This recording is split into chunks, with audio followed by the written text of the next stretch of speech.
Welcome to Teams Part 2.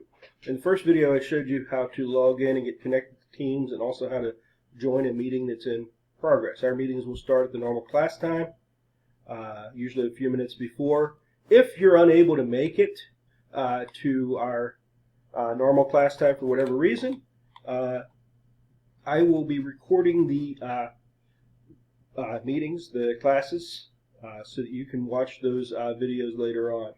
So right here, you can see we had a meeting, and there was just a short little meeting, a little video clip as a demonstration. You can click on that video clip, or you can click the little dots and open that up in Microsoft Stream. Then you can watch all the class videos so that you can keep up with the rest of the class. Okay, we will be meeting the normal time.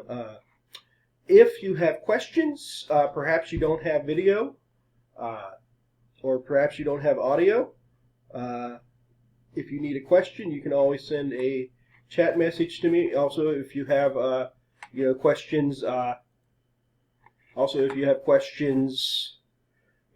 outside of class, you can send those questions through me directly through Teams. I'll be using that pretty much exclusively right now while we're offline or while we're online. So please, if you have questions, just use the chat to send me a message.